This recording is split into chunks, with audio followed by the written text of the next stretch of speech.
Mic check 1 2. It's the Y2K collector. And I was partially wrong in my assessment of the GameStop CEO, Ryan Cohen, when I discussed his interview with CNBC. And I guess the thing that I didn't realize when watching that interview was that his demeanor in that interview is just who he is. And I had never really known about him. I had never really looked into him because I never really had a reason to. But essentially, what he plans on doing with eBay using GameStop is not original, and I'll explain what I mean. Now, if I'm wrong, I really encourage someone who's a lot more financially astute to pretty much let me know if I'm wrong. But at a high level, I mean, not even bird's eye level, but at a satellite level, in a nutshell, the CEO of GameStop is basically proposing that he's going to buy eBay using cash and stock. And the cash, or I'm not sure how much of the cash or the stock portion this is going to come from, but essentially he's going to pay for eBay using future revenues that they will earn once he acquires the company and fires half the staff. Because that's roughly what I'm pretty sure he is going to do if he gets his hands on eBay. And that has been the common trend for CEOs for the last couple years. And it's really picked up in the last 12 months.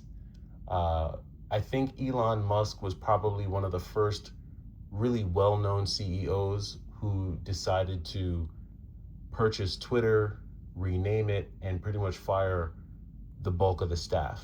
And what Elon Musk showed a lot of CEOs is, hey, you can still grow a company without having as much bloat and without having as much staff.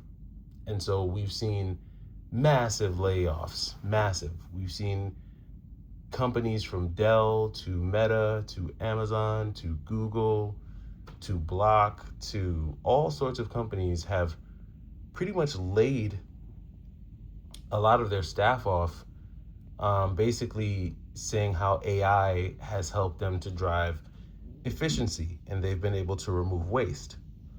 Well, when I've listened to Ryan Cohen talk about eBay, and I've listened to him in multiple interviews, not just the one with CNBC, but one of the things that he addresses with eBay is the large amount of inefficiencies that they have, the massive amounts of money that they're spending on marketing, and how much bloat and waste there is, and how there are a lot of people pretty much looking to protect their jobs. And if you're an employee of eBay and you work in their marketing department, if you work in their advertising department, I would really be looking for a new job. I really would start looking for a new job and try to figure out a new place to go. Because if this guy is able to get this deal done, if Ryan Cohen gets his hands on eBay, you better bet your bottom dollar that the first place layoffs are going to occur at eBay are going to be in the marketing and advertising departments immediately.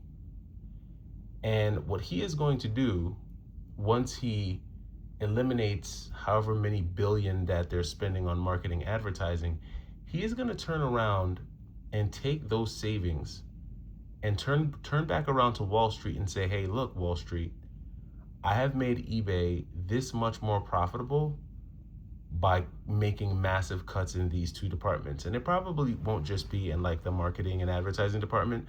I'm sure he'll find inefficiencies.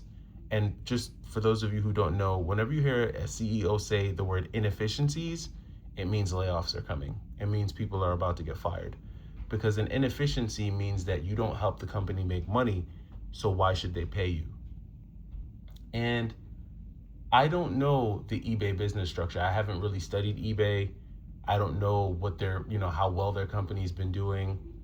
But if it is true that they've been spending billions on marketing and advertising and they have not grown their user base, then Ryan Cohen does have a point. I mean, he's right. If the math doesn't math, or if it doesn't make sense to spend that much money, well, then yeah, there probably is bloat.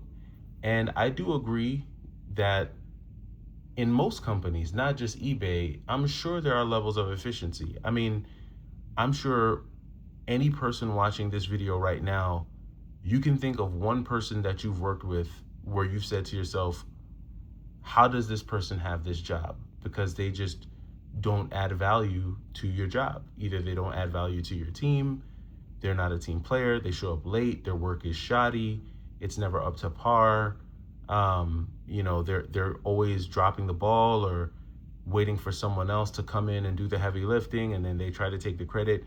There's a lot of inefficiency in a lot of companies. But my only issue with the whole GameStop and buying eBay thing is I can see the path to driving efficiency by laying people off, because that's easy to do. And any CEO can come into a company, lay off half the staff, and then turn around to Wall Street and say, hey, listen, look, we're twice as profitable because we laid off half the staff. That's an easy thing to do. When he starts to talk about how GameStop can create a physical, add a physical dimension to what is a digital business in eBay. When you start to hear Ryan Cohen talk about how GameStop sites can become authentication hubs for people selling, high valuable collectibles and high valuable graded cards, this is where I begin to scratch my head, because GameStop isn't even good at doing that with the stuff they're selling now. GameStop still has a very difficult time authenticating retro video games. They still can't spot a fake Pokemon in their own stores. So if GameStop can't spot fake Pokemon games, if GameStop cannot spot relabeled video games or fake video games or broken video games, if they don't have the infrastructure in place to do this for video games, how the hell are they going to be able to authenticate anything else? Why would I trust a physical GameStop store to have the ability to authenticate anything more valuable than retro video games? That's my only issue with what Ryan Cohen is saying when he talks about, how, what eBay does can be bolstered by what GameStop is already doing. Because just because GameStop deals in collectibles with Pokemon cards and things like that, it doesn't necessarily mean that they do it well.